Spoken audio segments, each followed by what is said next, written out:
ತಗೊಳ್ತಾ ಇದ್ದೀನಿ ಸೈಡ್ ಅಲ್ಲಿ ಬಿ ಪಿ ಎಲ್ಲಿ ಹೋಗ್ತಾ ಇದೆ ಸರ್ ವಿಜಲ್ ಹೋಗ್ತಾ ಇತ್ತು ಆವಾಗಲೇ ವೆಂಕಟೇಶನ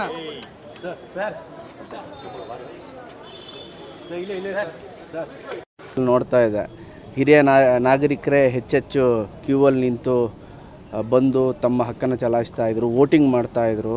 ಅವರು ಎಲ್ರಿಗೂ ನಿಜವಾಗ್ಲೂ ಆ್ಯಸ್ ಎ ಯೂತ್ ನಾವುಗಳು ಥ್ಯಾಂಕ್ ಯು ಅಂತ ಹೇಳಬೇಕು.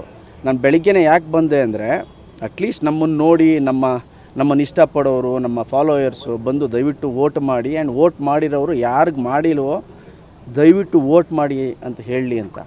ಎಸ್ಪೆಷಲಿ ಯೂತ್ಸ್ ದಯವಿಟ್ಟು ಬಂದು ಎಲ್ಲರೂ ವೋಟ್ ಮಾಡಬೇಕು. If U C vote booth ಬಂದಿದೆ, ಸುಮಾರು ಜನ ಹೆಚ್ಚು ಜನ ಬಂದಿದ್ದಾರೆ. ಈಗ ನಾರ್ಮಲ್ ಆಗಿ ಬೇರೆ ಕಡೆ ನೋಡ್ದಂಗೆ ಇಲ್ಲಿ ತುಂಬ ಜನ ಬಂದಿದ್ದಾರೆ. ಏನು ಅನ್ಸುತ್ತೆ ಸರ್? ತುಂಬ ಖುಷಿ ಆಯ್ತು ನನಗೆ.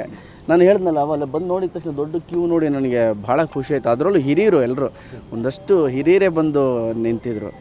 ಆ್ಯಂಡ್ 60+ ಅವ್ರಿಗೆ ನಾನೇ ಒಂದಷ್ಟು ಜನನ ಮುಂದೆ ಕಳಿಸ್ದೆ, ನೀವು ಹೋಗಿ ವೋಟ್ ಮಾಡಿ ಅಂತ.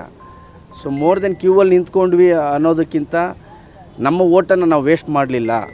ನಾಳೆ ದಿನ ಏನಾದರೂ ನಮಗೆ ಬೇಕು ಅಂದರೆ ಹಕ್ಕಿಂದ ಕೇಳ್ಬೋದು, ಈ ಕೆಲಸ ಆಗಿಲ್ಲ ಮಾಡಿರಿ ಅಂತ. ಅದು ಮನಸ್ಸಿಂದ ಕೇಳಬೇಕು ಅಂದರೆ ವೋಟ್ ಮಾಡಿರಬೇಕು. ವೋಟ್ ಮಾಡಿದೆ ಅವ್ರು ಅದು ಮಾಡಿಲ್ಲ ಇದು ಮಾಡಿಲ್ಲ ಸೋಷಿಯಲ್ ಮೀಡಿಯಾಗಳಲ್ಲಿ ಹೇಳೋದಕ್ಕಿಂತ ವೋಟ್ ಮಾಡ್ಬಿಟ್ಟು ಕೇಳಿದ್ರೆ ಅದಕ್ಕೊಂದು ವ್ಯಾಲ್ಯೂ ಜಾಸ್ತಿ ಇರುತ್ತೆ. Thank you